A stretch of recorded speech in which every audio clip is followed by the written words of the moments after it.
Okay, so the report looks at two pillars, right? So the first pillar is economic activity, where we look at things such as the size of an economy in dollar terms. And secondly, we look at operating environments, so the ease of doing business, corruption perception, all these soft qualitative factors. So it's a combination of both quantitative and qualitative factors to capture what we believe are the essence of investing in Africa. Well, first and foremost, the theme for the report was back to the future, all right?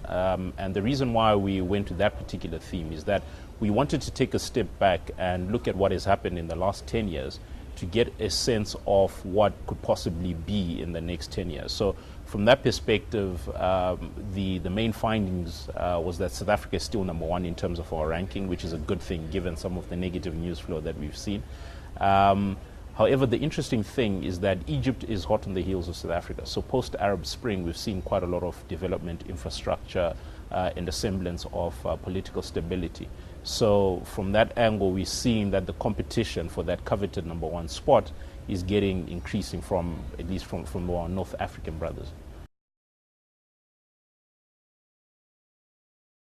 Well, if we look at the FDI flows into Africa, the top 5 recipients, the first and foremost was Angola, receiving about $8.7 billion in 2015, and a lot of that money went into the energy sector. So the Puma deal in Luanda was quite a notable investment there, and some of the investments were from parent into some of the affiliates in Angola. And then if we look at some of the other sectors in Egypt, we saw pharmaceuticals receiving quite a bit of FDI. We saw oil, in the gas sector as well. Within Ghana, we saw, in the agriculture, cocoa sort of industry.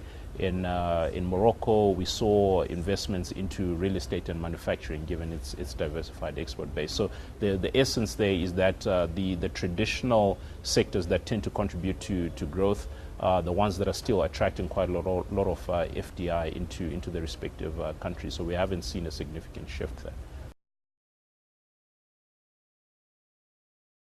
We have seen that, comparing last year to this year, we've seen a significant move. There was Cote d'Ivoire that moved quite a bit, and now it features in our top 10.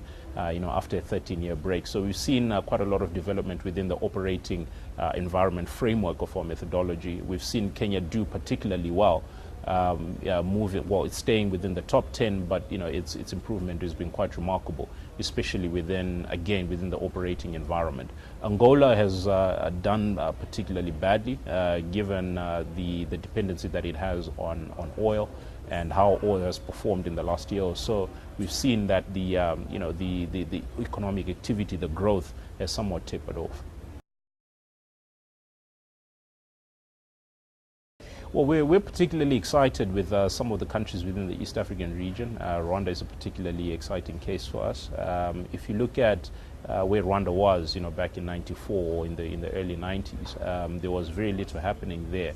To see the level of development today is absolutely phenomenal. Just walking through the streets of Kigali will tell you quite a bit in terms of the development that has happened. So things such as economic growth rates, although it's a small geographic country coming from a very low base, the economic growth is actually quite mouth-watering. On the operating side of things, you see that starting up a company, for example, takes you 6 hours to register. So small things like that are doing quite well for the country in terms of it being open for investors, etc. So they're doing quite well there. Tanzania is a very exciting case for us. There's a lot of infrastructure development happening there. The pipeline is absolutely amazing. I think the World Bank calls it the bright spot of Africa. So from that perspective, there's quite a lot of activity that is happening within that space, and it has been spared from the commodity sort of play that we've seen in the last year or so. So from that perspective, it is looking attractive on a relative basis.